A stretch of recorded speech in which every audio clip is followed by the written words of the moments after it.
You're listening to Civic Media. You can tune into any of our live shows on any radio station across the state with the Civic Media app. Find us in your phone's app store and listen anytime, anywhere.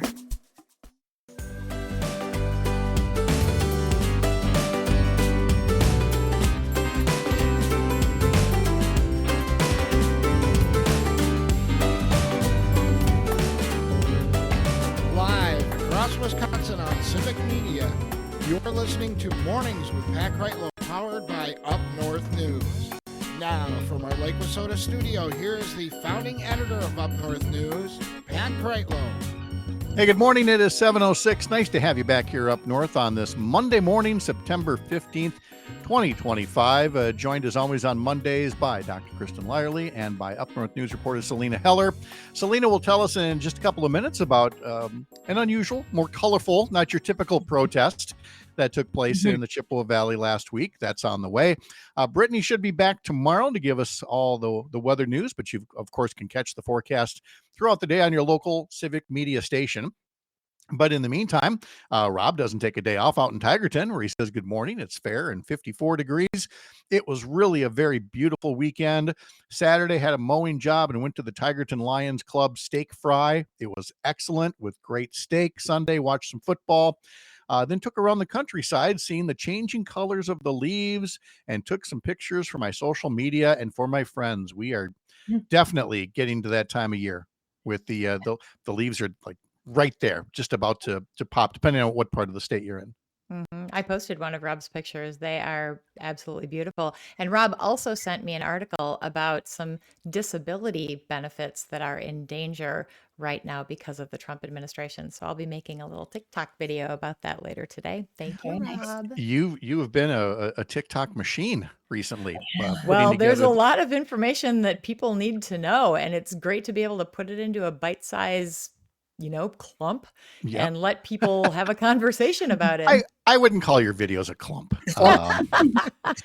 Yeah, no, they're very nice. Rob also noticed last night I saw the Northern Lights. I was going to say that. Yeah, Northern Lights were out last night. A lot of Wisconsin, it seems. Yeah, I saw one picture. I'm sure by now social media is full of them, but very early this morning somebody put one up and I was like, wow, is that what they looked like last night? So that's great. Some people got a very nice view. I'll be looking at that. In the history section, I neglected to mention today is National Google Day, because that's when they claimed the domain this day in 1997. It is World Engineers Day, and it's Double Cheeseburger Day. Oh. And it is the start of Hispanic Heritage Month. And if people go, well, wait, it's the middle of the month. Well, yeah, Hispanic Heritage Month runs from September 15th to October 15th, because several countries today mark September 15th as their Independence Day, including Costa Rica, El Salvador, Guatemala, Honduras, Nicaragua, all declaring independence from Spain on this particular day. So yes, again, happy Hispanic Heritage Month for folks. And yeah, double cheeseburger, I don't know, might be a bit much for me. I'm more of a sliders guy, Oh, Really? I do love a good double cheeseburger. Maxi Burger from Dick's Drive-In in Kaukauna any day. After we did the fall festival, we headed up to Amber Inn up at the top of the hill there in Eau Claire, above the old Uniro factory. It's just some of the best burgers ever, on a griddle that I'm convinced dates back to the Warren Harding administration, and is, shall we say, maybe it hasn't. yeah, right. It's properly seasoned. So, yeah, shall we say. That's where it gets its special flavor. That's right. So, well, while we're talking about things in Eau Claire, actually, before Selena, we get to the Eau Claire story, I do want to mention the other news from this morning. State Senator Kelda Roys announcing that she is jumping into the governor's race, making her candidacy official today. So I'm sure we'll be talking to her a lot in the coming 11 months between now and the primary election. And Kristen, you saw Kelda recently. Yeah, I got to spend some time with Kelda. Actually, she gave me and the president of ACOG, the American College of Obstetricians and Gynecologists, and the chair of the OBGYN department down at UW-Madison, and a bunch of students and residents a little tour of the Capitol during our big meeting over the weekend. Senator Royce has been a huge champion for women's health and abortion rights for a very long time. So I'm really excited to see what she brings to the table as a candidate for governor. Yes, she gets in a race that also includes Milwaukee County Executive David Crowley and Lieutenant Governor Sarah Rodriguez. With Sarah Rodriguez running for governor, that opens up that spot. And so you've got Sarah Godlewski, the current Secretary of State, now running for Lieutenant Governor, which means there's an opening for Secretary of State. And in that post, you have Milwaukee Common Council member and former legislator Jocasta Zamarripa running for Wisconsin Secretary of State. And Jocasta Zamarripa will be our guest here live just over an hour from now. So a lot to cover just today alone on the things that are going on. Selena, you were covering a recent protest in Eau Claire about budget cuts, and it wasn't your typical, just carry some signs and, chant some things, which is fine. I mean, everybody should be able to protest something they feel strongly about. But if you can add a little splash of color or character, especially the characters, well, that's what you'd find in Eau Claire last week, right? Yep, Wizard of Oz themed it was, because they called it Toto, we're not in America anymore. It definitely feels that way to some folks. And so, and people got into the theme, didn't they? Well, yes, they were wearing lion costumes and Dorothy's and witches and even houses. Like it was, they had to spend a lot of time on these costumes. These were very creative. My favorite was somebody put their little dog in a basket, like Toto, and the sign around the basket said, "Nobody's coming to eat me." Thinking back to Trump going, "They're eating the dogs." Yep. And yes, I did see one person dressed as a house. They basically built a house costume around themselves. Is that who you talked to? That is who I talked to, Amy Holton. She's from Chippewa Falls, and she talked about kind of why she was there, and they have these rallies. Chippewa Valley Indivisible hosts these rallies every week. So they marked the 6-month anniversary of having these rallies, and that's why they kind of did something a little bit different and more colorful. So this is Amy Holzum of Chippewa Falls talking about why she was there. I'm here because I strongly believe in preserving our democracy, and I'm just astounded at what has happened to our country in the last 6 months. So I'm here to show support and get others to rally as well, and I'm hoping for a blue wave in 2026. What are the things that affect you the most, or that you're the most surprised about? Oh boy. So rule of law is really important to me. My father was a police officer, and I'm just appalled at the pardons that Trump has given to criminals and what he's doing to immigrants that are not criminals. So, I just feel strongly in the rule of law. That's what makes our country great. It's what provides stability and makes people trust our country. And without it, I think we're in tough shape. Well, that's Amy Holzum of Chippewa Falls, and I like that she emphasized something beyond just the budget cuts. And believe me, the budget cuts are plenty of the protest, people's health care, people's nutrition benefits. But here in her case, she's actually looking out for others, for law and order, for the criminals being let loose and the immigrants who are being treated as criminals. And I'm sure you saw that kind of selflessness in other folks in the crowd as well, Selena. We're always told, oh, democracy is not the number one issue. People are worried about their wallets and everything. It's still kind of important.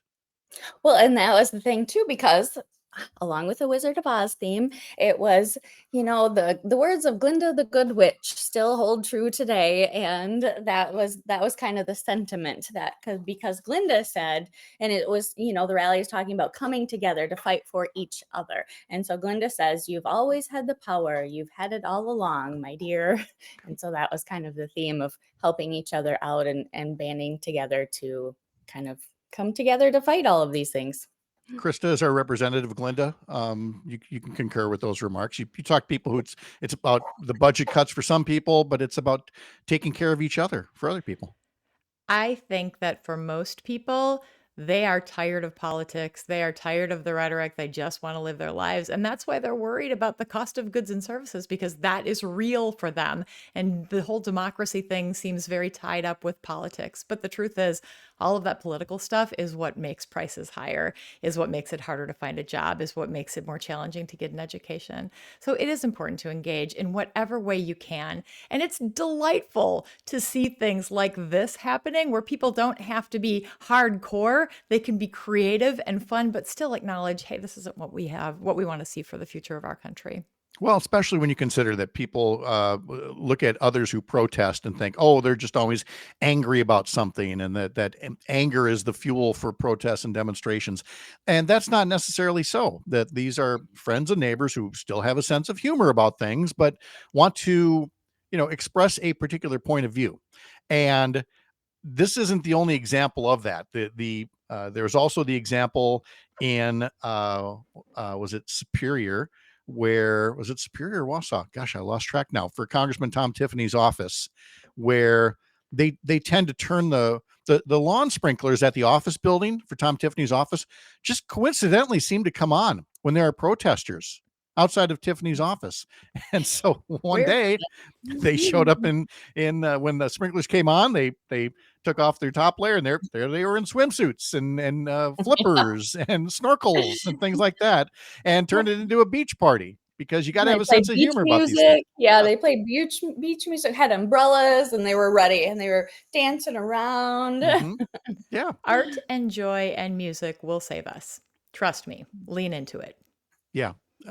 Along with compassion and empathy. We were reminded many times in the past few days that somebody referred to empathy as like some kind of a new age made up term. And I think that really didn't set well with people who are looking at the reactions of the past few days since the Charlie Kirk assassination and saying, actually, it's right that we have empathy for one another. And that includes being against political violence, even against somebody that you didn't agree with. There's a lot that could be learned if empathy was a bit more of a quality of the people who are in power right now. And it's right that we talk about it. I think a lot of us are feeling very afraid to say anything because we're afraid to say the wrong things. But the truth is we have to have these conversations, and they have to be from the heart, and we have to listen to each other, or we will not come to a place where there is a shared understanding. That's right.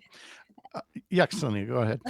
Well, I was going to say, it's that word. I remember putting that, I think, on last year's sheet on the Meet the Teacher Day. What do you want to make sure Emory, learns this year or whatever? And one of those things that I put on there was empathy, and to look out for others and think about other people, and I hope that's what they're kind of relaying in school also. Hope they do as well. Yeah, it's in shorter supply than it needs to be in this country these days. That's for sure.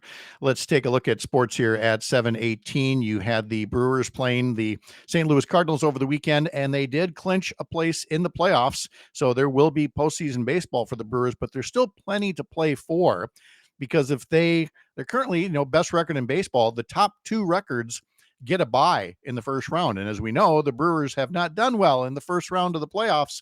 So if they could skip that wild card series and get right to the divisional series, that would be a good thing. So the magic number still stands at 8 to clinch the Central Division, but the Brewers are in the playoffs. They fell short yesterday, 3-2 against the Cardinals, but they did win on Friday and Saturday. But as for yesterday, a couple of solo home runs by Caleb Durbin and Danny Jansen were all that they could muster. The Brewers are off today, and they will be hosting the Los Angeles Angels coming up on Tuesday. Coverage begins tomorrow at 6:05 on several Civic Media stations. Head over to the website to learn more. Of course, the Packers were off yesterday because they'd won on Thursday. Their next game is next Sunday, September 21st at noon at Cleveland. And the Badgers were, they were walloped by Alabama 38-14. And they will next open the Big Ten season this coming Saturday, hosting Maryland. You'll hear that on several Civic Media stations as well. I'm Pat Kreitlow. This is the Civic Media Radio Network.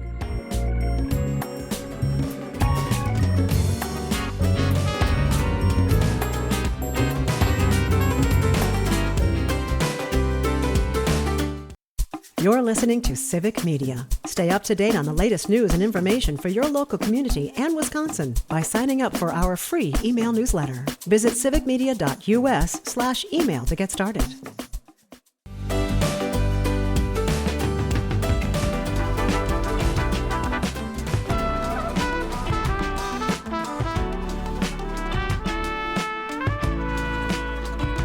Welcome back. Just about 7:23 right now. And again, you can keep up to date on what Up North News is doing by signing up for our newsletters, upnorthnewswi.com.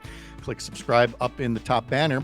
In this morning's edition, a story about how the Wisconsin Beef Council, in partnership with Gather Wisconsin, is excited to announce the Prime Rib Trail, a statewide guide to restaurants serving up perfectly prepared prime rib. I Now, saw that. I shared that to my friends. Well, there you go. Official carnivore of the show, Selena Heller, will tell us more. That's true. I had prime rib over the weekend. Well, you could do that with fish fries. People have certainly done it with cheese and wine and breweries. And so, yeah, all of it makes perfect sense. Why wouldn't you have that? So, Yes, that is what I say. It goes throughout the state. There's, in every kind of region. Mhm. So a stop. There are plenty more stops to be had, but it mentions a few. I will definitely on a Friday, I'll be thinking, okay, it's Friday, it's fish fry. Where do I want to go for fish fry? And a lot of places they'll have a fish fry on that day, and then they'll have a prime rib special on Saturday. Thursday and Saturday is prime rib Or night. Thursday and Saturday, yeah, as well. And I have to admit that off the top of my head, there's not a place where I'd be like, oh yeah, because I don't think that I'm going out for prime rib tonight. I'm out for dinner and I see it on the menu and I either do or don't want it that particular night. But maybe other people use a little bit more forethought in their prime rib. Kristen, is that a dining priority for you? I am not at all a prime rib person, so I cannot speak to that. But I can speak to the Supper Club book that I know you have spoken with the author, and I Yes. cannot think of his name off the top of my head. But we actually have that book, and we will choose a supper club based on that, and then we'll bring it and show it to them and have them like write a little note in it. And it's adorable because so many of these supper clubs are, they're family owned and they're proud of it. And it creates a conversation and it becomes a really nice, fun experience. And if you go to Plover, and I cannot think of the name of the supper club in Plover, but I will, you can actually buy a little cone that looks like a hazard cone in the road, and a little orange cone. Mhm. And you pay for like $4 for it. And you put it on your table so people know that you are a supper club enthusiast. So they'll stop by your table and have a conversation with you about supper clubs that you've gone to. Nice. It's Uh, so cute. So it's kind of in the same vein as the prime rib thing. It's something to bring people together and Mhm. have an experience and have a conversation. Ron Fayola Yes, thank does all you. the supper club books. Yes. Yes, and it's been a while since I've talked to him, and he was working on like a 4th edition or something like that. So we really should find out the latest on that Oh, Yeah. because yeah. these things change all the time. Go ahead, Selena. I have a plug for a prime rib buffet Ooh, at okay. Castle Hill Supper Club in Maryland, kind of back home in my neck of the woods. Mhm. And it is coming up because they have special ones throughout the year. Like one is during Cranberry Festival for those people going to Warren's and staying around the area, and deer hunting time. Prime rib buffet. What? That's amazing. Mhm. I'm in. I'm sold. Me too. It's around my birthday, so I couple it with my birthday, and it's the Warren's Cranberry Festival one. So Which, it by works. the way, is coming up September 26, 27, 28. All of If- those days, sure. Yeah, I mean, if Yes, you are, exciting. if you're, a lot of people driving the interstate and they're, just, what is that? Just north of Black River Fall or just north of Toma. Yeah, between Black River and Tona. And in the middle of nowhere, suddenly traffic is stopped and you realize it's all the traffic on I-94 getting set to get off in Warren's to take Yep. part in this massive festival in this teeny tiny town. And Yep. by the way, Well, the same thing happens a little further to the north up in Stone Lake for their Cranberry Festival as Mm. well. Yeah. I don't know. I have Stone an Lake, but I important go every year update. to Warren's. I have an important update on the coffee and donut claim that I made earlier. Okay. Uh-oh. Yeah, I did text Craig and he said now he needs to stop at Quick Trip to get a donut. See, like just the Oh. mention of it just sets him off. Oh, I love jeez. that he just leans right into it. Just doesn't fight the stereotype. He's like, oh, no. I eat only healthy foods. No. My favorite thing is Altoona Police Department. One of their therapy dogs is named Donut. Aw. They actually do a fundraiser in Green Bay that's called Cop on a Rooftop, and it's at Dunkin' Donuts. Oh, yes. And they put a cop on top of Dunkin' Donuts rooftop, and they raise a bunch of money for some charity. It's cute. Yes. Oh, that's awesome. Stone Lake Cranberry Festival, by the way, is the following weekend, October 4th. Just the one day only, Saturday, October 4th up there in Stone Lake. So we're getting to that season now where we don't have there are no more county fairs. County fair season is done. And now we're just getting into that fall festival where you either have like the perfect weather or oh my God, is it winter already? With the sleet coming sideways, and hopefully it's the first and not the second. Rob, quick on here to remind us, Tigerton Apple Fest is on September 27th, and Alicia noting they do Cop on the Roof in Darboy as well. A lot of towns here in Eau Claire too, just right up down the road. Yeah.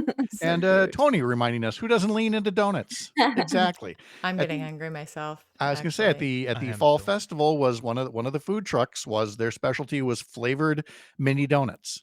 So you get a basket of like 8 different mini donuts. Each one is made up with different types of frosting, your apple cinnamon and your sprinkles and your butterscotch candies and things like that. So how am I doing for Build a Better Breakfast Month, Parker? Oh, you're doing awesome, Pat. That sounds great. Hey, it did not say build a healthy breakfast month. It said build a better breakfast month. And it didn't say how it's supposed to be better. So right. That's a great point. You got to define better. And better so tasting. as somebody who built a better breakfast this morning with just apple crisp, I am not gonna rain on anybody's parade if donuts is the way you want to go. Catch the Dr. Kristen Lyerly show again this weekend. Head over to Civic Media or wherever you get your podcasts and subscribe. Selena Heller continues to have all kinds of coverage through us at upnorthnewswi.com and on socials. Kristen and Selena, thank you very much. Have a great start to the week. Right back at you, brother. All right. Thanks so much for helping us kick things off, as always. And when we come back, we're going to talk to Robert Craig from Citizen Action about climate issues and more right after this on the Civic Media Radio Network.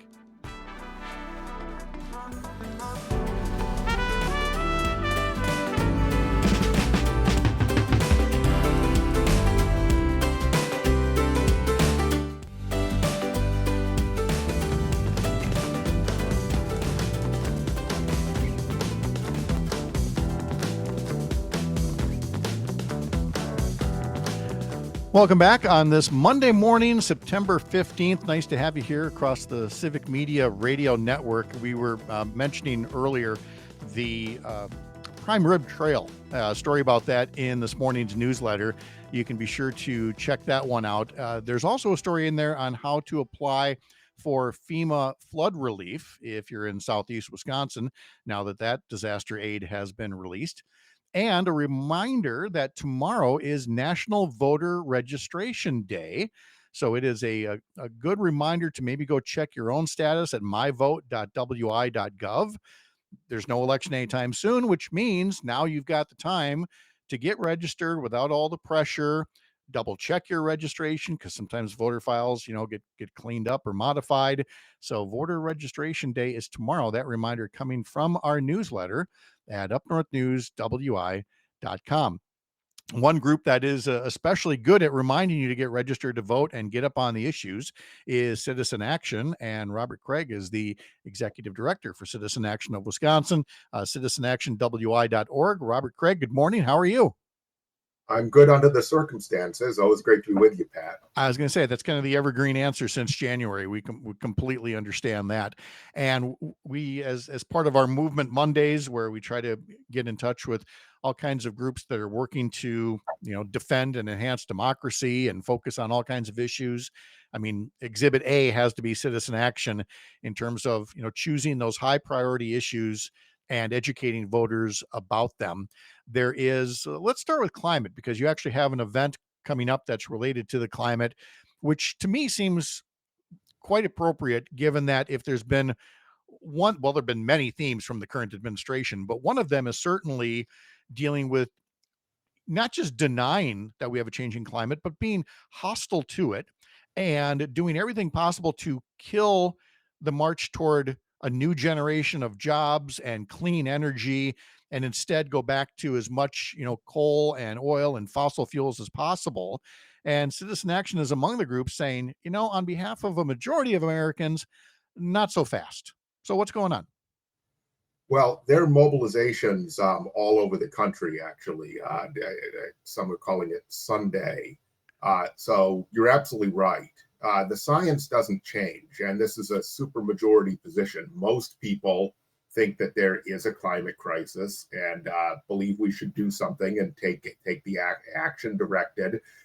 Though the small group that is very loud of climate deniers, and then you have a government currently at the federal level which is completely captive to the fossil fuel interests and seems to think somehow that making America great again means going to a dirty, more expensive fossil fuel economy that is increasingly outmoded. There's not only the question of we need to reduce emissions in order to create a world that is livable for our children and where the beautiful environment we love in Wisconsin is preserved, but frankly, solar energy in particular has become so inexpensive and is exploding so much all over the world. What this administration is actually doing is doing something more expensive, also causes a lot of pollution that causes a lot of health problems, lung cancer and asthma, and will increasingly increase people's utility bills that are increasingly unaffordable. That's why you saw Xcel Energy in the western part of the state asking for a 19% increase from the Public Service Commission. And so the Wisconsin Climate March is on September 30th. We're part of a large coalition of environmental groups that are pushing it. It's not only Citizen Action as an initiative. So this is very much a joint project in Madison. And Citizen Action members around the state are going to be joining many others who care about this issue.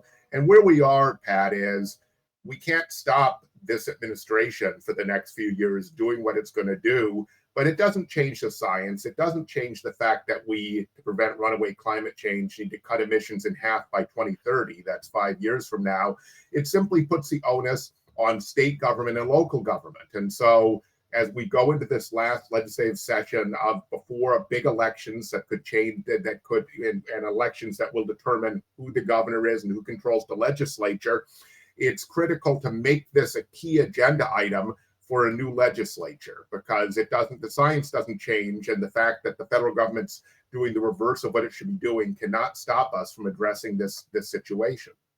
We're talking to Robert Craig from Citizen Action, and one of the measures you're talking about there is called the Climate Accountability Act.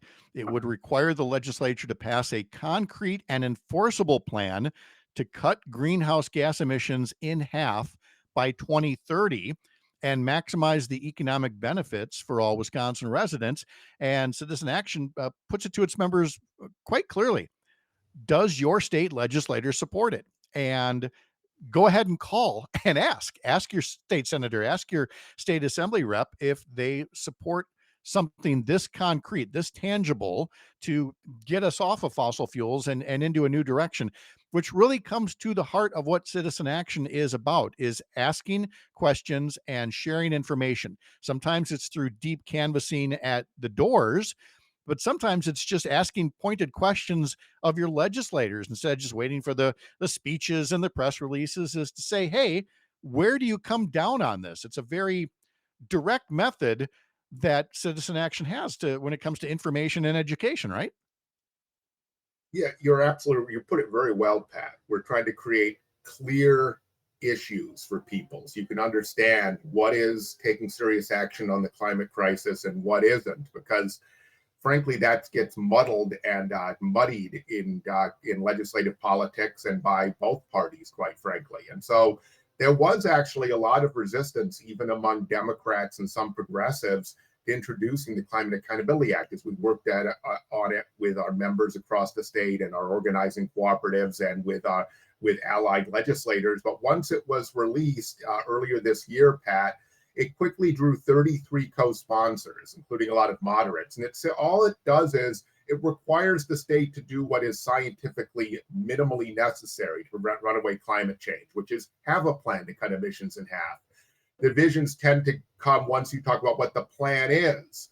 And what we wanted to do is get out of that and say, look, if we agree we have to achieve the outcome, then we have to get serious in a legislative session. And so this says by the end of the next legislative session, there will be an accountable, enforceable plan, and the legislature has to figure it out, and a governor has to figure it out.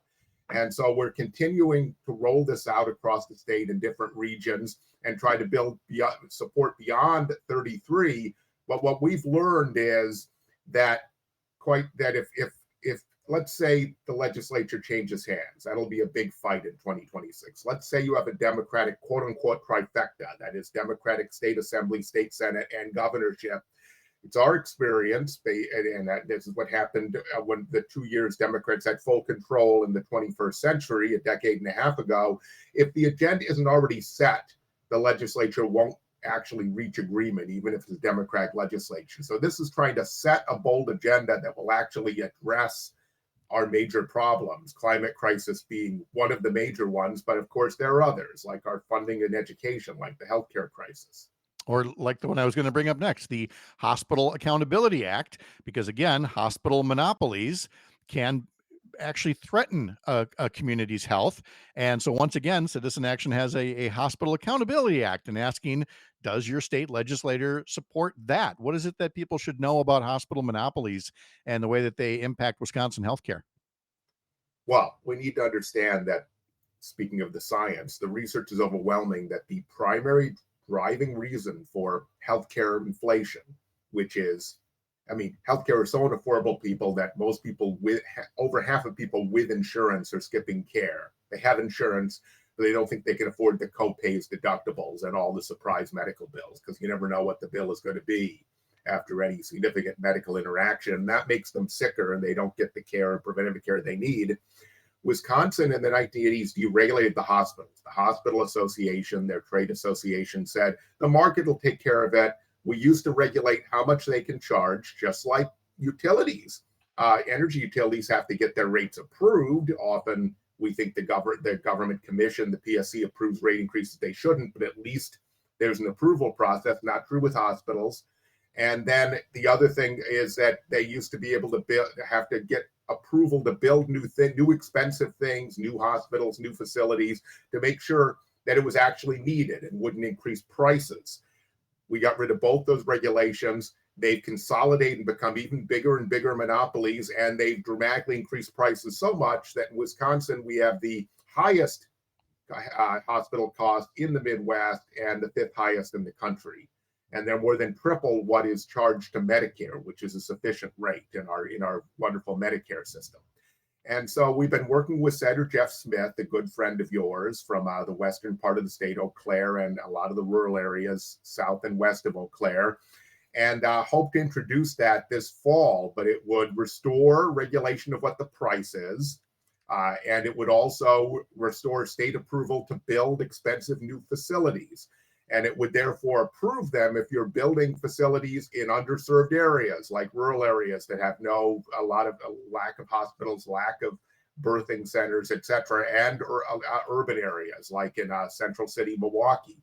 And you would not be able to build duplicative stuff just to get more market share and make more profit, and then raise all of our prices. So we hope to be introducing that soon. We hope that there'll be, just like with the Climate Accountability Act, a lot of support for that. By the way, by doing that, you could also free up a lot of money to put into the Medicaid system, Pat, that would actually help mitigate the horrible cuts that are coming down the road because of Donald Trump's big, ugly bill. And also there's one about utility costs, and a note that says that legislators should consider a 2% income cap on utilities. In other words, no one should be paying more than 2% of their income for utilities. Ask your state legislators if they support that as well. And that too, in a way, comes back to, again, market control, monopolies. Are you working for the shareholders, or are you working for your customers? Again, a common theme from Citizen Action.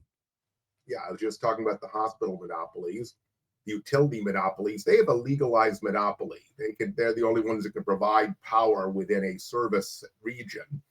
And they've used it to block renewable energy people can control, like rooftop solar, unless you have the money to get a loan yourself. And that's middle and upper middle class people who think to do it and figure it out. and energy conservation measures that would reduce the amount of energy we use. We have a vast amount of energy conservation we could do with commercial and residential buildings that hasn't been done. We're just wasting energy because utilities make profit, Pat, by selling more of it and building huge, large plants, especially fossil fuel plants, that they can securitize through Wall Street and other. It's a financial arrangement in order to make a massive capital investment and profit over a 40-year period, where they're building far more of this capacity, which is expensive and raises all our rates than we need. It also hurts the climate, and it causes pollution that harms people. And so this changes the incentives, and this is being drafted as well. It says that you are going to pay more if people are paying far too high a rate for their utilities. And 2% is a reasonable amount that people can afford at any income level. Upper middle class people pay around that now. Low income people pay much more, 15, 20%, and they can't afford that. Then they can't pay rent. So that, I mean, and there's so many more options that we didn't even get into. There's the Badger Care public option. There's a $20 minimum wage. All that and more Citizen Action will be working on in the fall legislative session. So, Robert, I hope you just come back and we can talk about more of that in the future. Robert Craig from Citizen Action of Wisconsin. Thank you, sir. Good to talk to you as always. Great. Always a pleasure, Pat. You're a real pro. Always great to talk to you. Thank you. Appreciate it very much. Joe Castasamaripa, candidate for Wisconsin Secretary of State, is coming up in our 8 o'clock hour. I'm Pat Kreitlow, and this is the Civic Media Radio Network.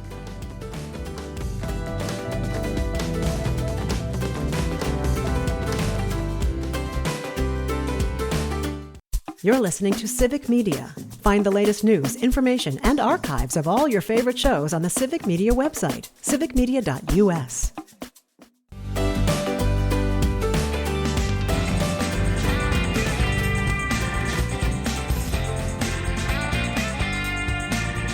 $7:52 the time here now, live from Chippewa Falls and Madison Studio A2, where Parker Olson is producing this fine little shindig, and Boscobel, Wisconsin as well, where Jimmy Kuska joins us to talk about the weekend in sports, which it was nice that the Packers got that win in their back pockets on Thursday night because it freed up a gorgeous Sunday to get some stuff done, unless you were, a Bears fan and you had to watch your team.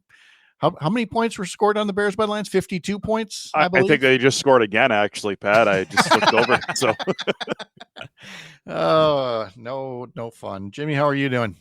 I'm doing great. What's great about September is that even if I have a day where I'm like, I don't know what I'm going to get done today, I don't know what to look forward to, chances are there's a football game on somewhere. So yes, that's true. This time of year, I can just flip that on. And on the other hand, too, the other thing I can look forward to is the Brewers, who clinched the playoff spot over the weekend in an impressive game, coming down big to rally and win, which they've done a few times this year. I tell you, we thought maybe earlier this summer that the Brewers might have peaked or something and that they were winning too many games in a row in like July, but here we are in September and they're still winning games. They're way out in front. Now they have a clinched playoff spot. They're playing for the number 1 seed. I tell you, it's a good time to be a baseball fan as well. It's not just football season. The Brewers are certainly stealing the hearts of many right now in Wisconsin. Yeah, I mentioned at the top of the show that that Saturday night comeback was amazing for the people who weren't me, who didn't give up on the team and went to bed and said, well, okay, this one's a loss. No, it wasn't. It was one of the best comebacks. I think their 11th walk-off of the season. And this team is now going to the playoffs. It's just a matter of whether they get that first round bye or not. And manager Pat Murphy also over the weekend read a letter to the team that was said to be from Bob Uecker to be read once they were clinched to a playoff spot. Why don't we give a listen to that? It's just a little over a minute and a half of Pat Murphy reading this Uecker letter. I got a letter today from Ueck, and before we toast, I want to read it. Thanks, Mark. Thought it was fitting. The last time that we celebrated, Ueck was with us. Howdy, boys. Never a doubt you would get this invitation. You did it by believing. Really miss you guys, and I wish I was there. Things are good. The God Almighty picked me to be on his team up here, albeit I'm the third catcher. It's a great league. No day games after night games. No shadows. But you got all the sticky you need to have up here. Told the big guy about you guys. You play hard every night. You're not afraid to play for each other. He's obviously very interested in the group with this uncommon goodness. The fact that you have the best record in baseball, the best road record in baseball, has caught his attention. You don't really need me. I know you guys really don't need me, but I've got to tell you, I'll be on the headset every night watching. And don't forget to take it all in, enjoy it, keep it light, and believe in each other. Bob Uecker. So let's toast to him and to our team, what we've achieved so far. Hey, hey. That was a very nice moment there where the team, again, just kind of invokes the Bob Uecker spirit and reminds each other that's how they're doing this. They're not doing this with massive superstar contracts. This is just a team that knows how to play well with each other. Yeah, and I think even more impressively is just how dominant it's been, right? I mean, you expect the Brewers, going in every year that, they could be competitive. They might play for a wild card, whatever. You don't expect them to go and, own the tiebreaker against the Dodgers and the Phillies and all these teams that have got, bazillion-dollar payrolls. And I think that's what's really been impressive about it. And the fact that it just seems like every week there's a new, viral moment with this team where, somebody who they just picked up in a trade like 2 days ago or signed up, or promoted or whatever within the organization within the last couple of weeks, all of a sudden they're out there contributing to all of this. It hasn't been just one guy that's been raking or one pitcher that's been just blowing people away.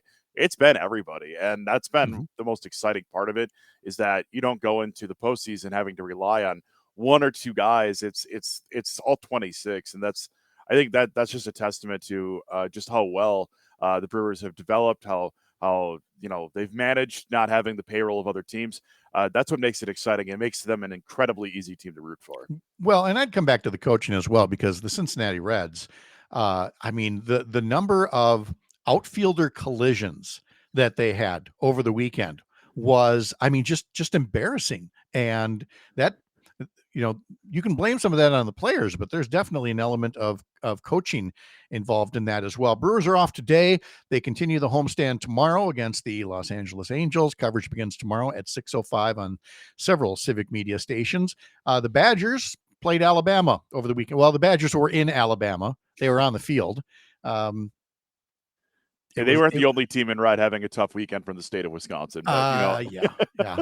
Still 38-14, and it really wasn't that close. You have Danny O'Neill subbing for injured starting quarterback Billy Edwards, who did go 11 of 17, 117 yards. He had a 41-yard touchdown pass to Jaden Ballard. There was Vinny Anthony, who returned to kickoff 95 yards for a score. Now the Badgers open the Big Ten part of their schedule next Saturday, hosting Maryland. You'll be able to hear that game on several Civic Media stations. But Parker's already made a bold guess on how many wins the Badger football team is going to rack up this year. Parker, what's that big old number? I see no more than like 3. Yeah. Not really going out on a limb, because as I tell people, just look at the October schedule and tell me where you think the Badgers are going to pull one off, because it's going to be a tough one. Well, there you go. It's coming from Civic Media sports director Jimmy Kuska. So Parker, you're in good company there. Jimmy, thank you so much. Have a great start to the week. We'll talk to you on Wednesday. Talk to you Wednesday, guys. All right. We've got a busy morning here. We had this morning's announcement of State Senator Kelda Roys running for Wisconsin governor. And we also have Jocasta Zamaripo from the Milwaukee Common Council running for Wisconsin Secretary of State. And we're going to be talking to her in the next hour, right after the news here on the Civic Media Radio Network.